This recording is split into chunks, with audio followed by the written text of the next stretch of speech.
Welcome, Sagittarius. This is a message for you that comes a little out of order because for some reason I skipped you. And this is a bonus reading that is out of sequence, but is specifically intended to offer you some guidance. So I'm doing a Celtic cross rather than try to duplicate the reading style that I was doing at the time that your reading was skipped. So we're going to start with the significator, the card that indicates you in the center of the spread. And this is the Chariot card. And this card is associated with the sign of Cancer, but I've always associated with Sagittarius because of transportation, movement, speed, action, particularly as in many decks, this charioteer carries a bow and arrow of some sort, or something that looks like a bow and arrow. This is focusing on your incredible skill, competence, and confidence in moving clearly in a particular direction with a lot of skill. So much skill that you can't take your eyes off the road. You must move very deliberately in an area where you have little confidence, where you are not comfortable, into an area of potential volatility or danger, the great big world, in pursuit of a goal that you're confident you can navigate, you can achieve, you can arrive. So this is a card of beautiful energy that you have gathered enough confidence in you on your path and towards some intention that you're willing to brave what formerly may have limited you in the past, what might have held you back, what you might have allowed yourself to be distracted from by your ordinary habit of helping everyone who asks for it. And for the crossing you energy, the Knight of Cups, this is beautiful because it's telling me that you are holding on to your desire nature. You're holding on to your desire to be compassionate, to help, to be of service to others, but you're really prioritizing your particular gifts in regard to that, so that you recognize this talent or skill is moving towards service in a broader way, a more impactful way. You're privileging your skill because you know that you can serve more by developing the skill, developing this practice or this particular resource for others. And this is about being more of who you are and articulating yourself through this desire to give, to help, to be of assistance in a focused way, not just the kind of habit that is your ordinary generosity in helping others or cheerleading others on. In your foundation, we have the Five of Cups here. So this is about recognizing the way that you have been releasing and reviewing the past, your regard over disappointments, heartaches, failures, ways in which others disappointed you, and the sadness that accompanies to that. In some ways, this is a relinquishment of kind of ideal or romantic love, I will say, not ideal, romantic love. And although we're not talking about Disney or commercial representations of love, romance, we are talking about the basic idea that perhaps we once imagined that someone or we could save someone else, that we could make someone else's life better through the love that we could give, and the rejection we experienced when that wasn't what the other person wanted. Or the belief that someone would heal you complete you, fulfill you, save you. And that turned out to be a disappointing template because for relationships you may have had, they did not fulfill that expectation. So the sense of rejection is one that's been difficult to square with, but you're really looking at that and recognizing how much of that was your responsibility and how much of that can be healed by pouring into yourself the things that you once wanted to pour into others or wanted others to pour into you. This is about healing that relationship with the self as a reflection of the kind of treatment and relationship you'd like to have.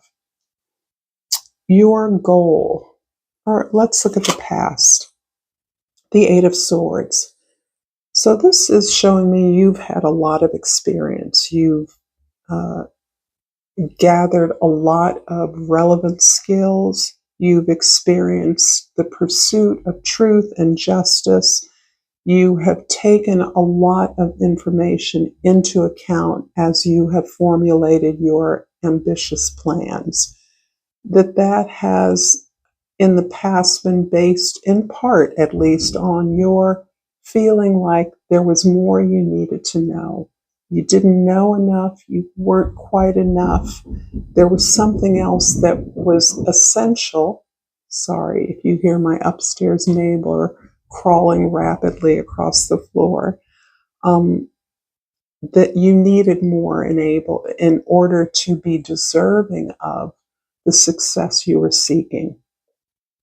And this looks as though this was a self-created obstacle to your success. The belief that you weren't able to figure it out as you went along, which you are more than capable of doing.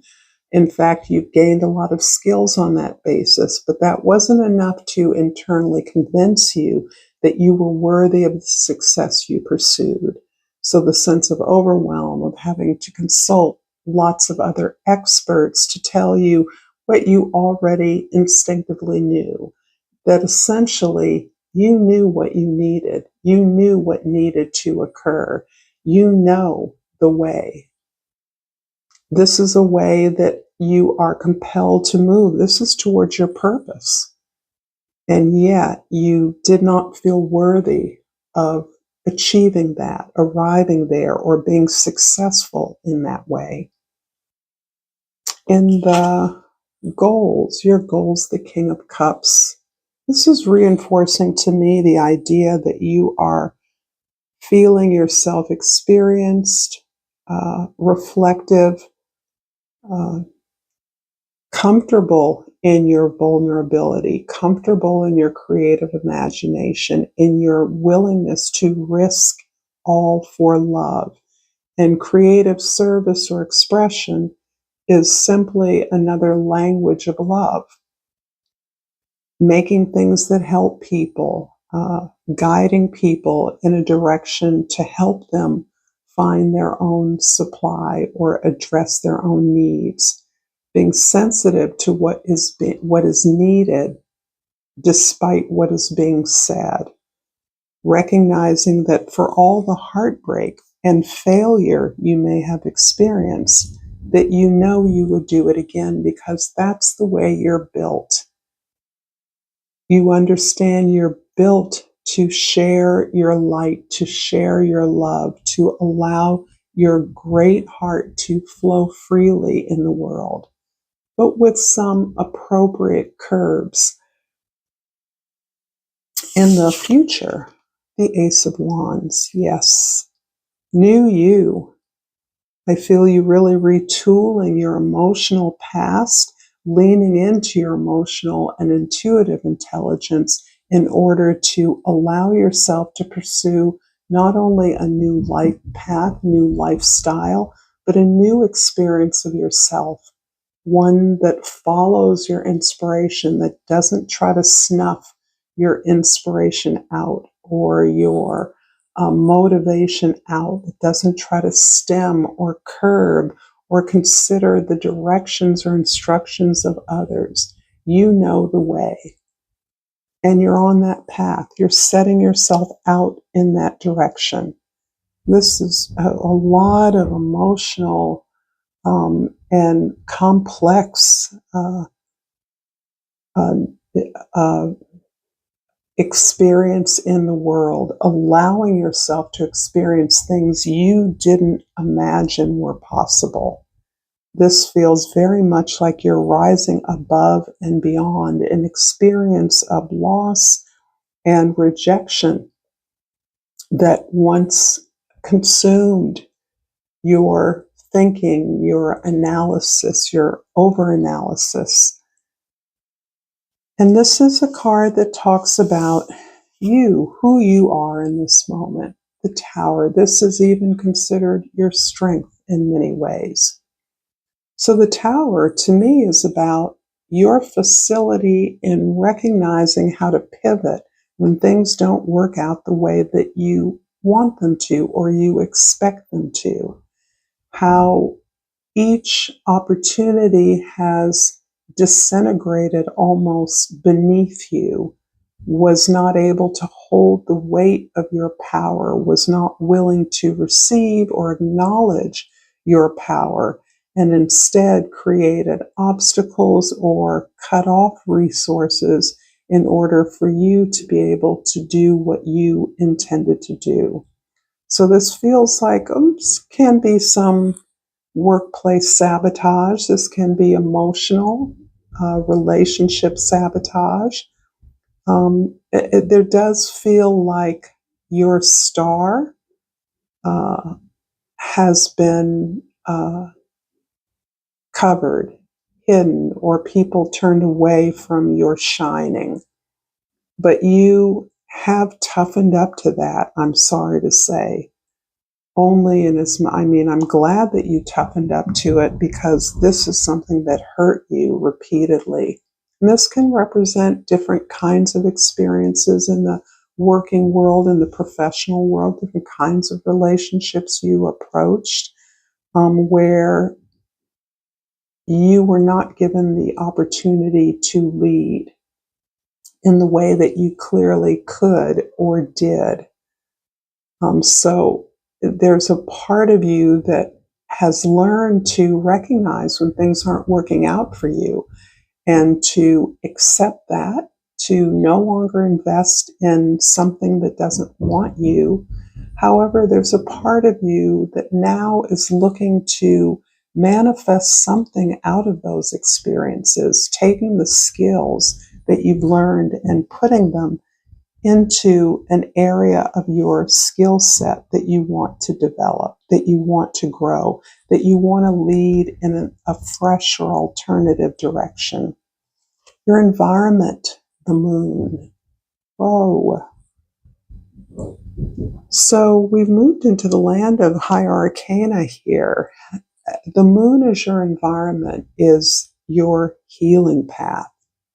Very much. This is talking about your strength, your courage, your detachment, the detachment necessary to neutralize the negative behaviors, patterns of behavior, thoughts, experiences that you've had, the things that made you feel ashamed or guilty or that you didn't want to look at, that were uncomfortable, that you really didn't know fully about, particularly when we have experiences as young people or children. There's a lot that's hidden from us that we can go back and retrieve at some level. As important as that experience is, the liminal world is very close to you at this time and quite possibly in your youth. And this is showing me that you are deeply connected through your dream life, through your journaling or meditations, your prayers, whatever way you erect that stillness so that you can hear your own thoughts and allow the protection and guidance that is all around you to emerge. This is a space where you recognize that you don't just have an ancestor or two that have been holding your hand throughout your life, but you may have whole communities, different communities of ancestors. You may have a council, a council of teachers, elders, guides that you sit among and that have protected and guided you. So this is powerful connection that you're able to conjure up consciously through your dream life. This suggests some lucid dreaming that you may be exploring right now. Ways in which you allow yourself to transcend, to project yourself into other spaces.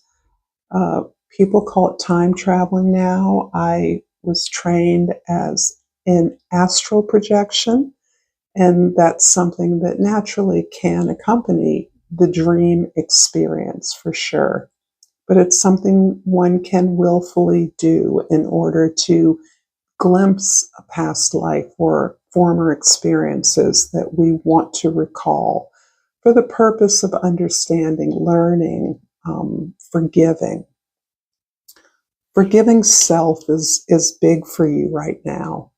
And you are so capable in so many different areas. Sometimes it is difficult for you to accept that you didn't know everything you needed to know at a particular time in your past. In your hopes and fears, we have the Eight of Air, which is a repeat of the Eight of Swords. So this shows me your own awareness of your default, your own insecurity about what you know and who you are. And undoubtedly, you are also aware this is the result of a lot of rejection you've experienced in the past, where you entered into an opportunity, a project, a team with a full complement of skills that would ensure your success. But your success ended up turning people away from you.